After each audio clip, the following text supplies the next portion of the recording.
आप सभी को मनीषा एस्ट्रोलॉजर का नमस्कार। आज हम बात करेंगे नरक चतुर्दशी पर। कुछ बात। घर के मुख्य द्वार पर जलाते ही यम के नाम का दिया। जाने क्या है इसके पीछे का कारण।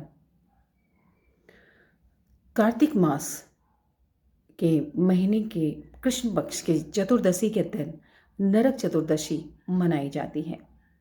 इसे छोटी दिवाली की पूजा भी कहा जाता है। इस बार 3 नवंबर 2021 यानी कि बुधवार के दिन नरक चतुर्दशी का त्यौहार मनाया जाएगा।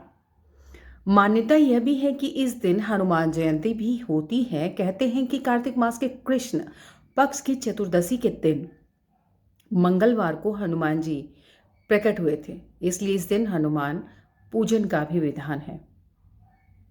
साथ ही धार्मिक मान्यता के अनुसार नरक चतुर्दशी के दिन यम के नाम से दीपदान की परंपरा भी बताई गई है।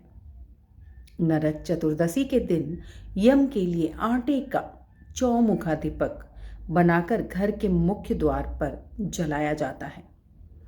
घर की महिलाएं रात के समय दीपक में तिल का तेल डालकर 4 बत्तियां जलाती हैं। इस दिन रात के समय विधि विधान से पूजा करने के बाद दीपक जलाकर दक्षिण दिशा की ओर मुख करके दीपक को रख देते हैं और मंत्र का जाप करते हुए यम का पूजन करते हैं। बता दूं कि नरक चतुर्दशी के दिन दीपक को घर के बाहर मुख्य द्वार के पास अनाज के ढेर पर रखा जाता है, यानी कि थोड़ा सा चावल के ऊपर भी आप रख सकते हैं, जिसे रात भर जलाते हैं। आइए जानते हैं घर के बाहर चौमुखी दीपक जलाने के पीछे क्या कारण है और इस दिन यमराज की पूजा क्यों की जाती है। पौराणिक कथा के अनुसार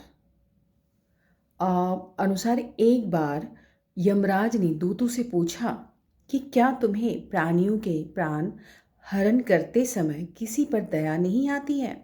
यमराज के इस प्रश्न पर पहले यमदूत संकोच में पड़ते हुए मना कर दिया, परंतु यमराज के दोबारा आग्रह करने पर दूतों ने एक घटना का उल्लेख करते हुए बताया कि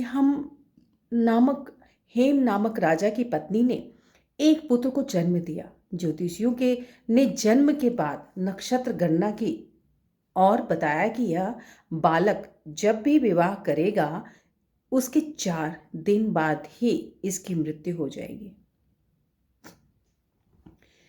यह जानने के बाद राजा ने बालक को यमुना तट की एक गुफा में ब्रह्मचारी के रूप में रखकर उसका लालन पालन किया। एक दिन उसी तट के किनारे महाराज हंस की युवा पुत्री यमुना तट पर घूम रही थी। राजकुमारी को देखते ही राजकुमार उस पर मोहित हो गया और उन्होंने गंधर्व विवाह कर लिया। विवाह के 4 दिन बाद उनकी मृत्यु हो गई। ज्योतिष गणना के अनुसार विवाह के 4 दिन बाद ही राजकुमार की मृत्यु हो गई। पति की मृत्यु देखकर राजकुमारी बिलक बिलक कर विलाप करने लगी। यमदूतों ने यमराज को कहा कि महाराज, उस नवविवाहिता का करुण विलाप सुनकर हमारा हृदय भी कांप उठा है। तब यमराज ने बताया अकाल मृत्यु से छुटकारे का उपाय। यमदूतों ने बताया कि राजकुमार के प्राण हरण करते समय आंसू नहीं रुक पा रहे थे। ऐसे में एक यमदूत ने यमराज से अकाल मृत्यु से बचने का उपाय पूछा। इस पर यमराज ने उपाय के बारे में बताते हुए कहा कि नरक चतुर्दशी के दिन अकाल मृत्यु से छुटकारा पाने के लिए व्यक्ति को पूजन और दीपदान विधि विधान के साथ करना चाहिए।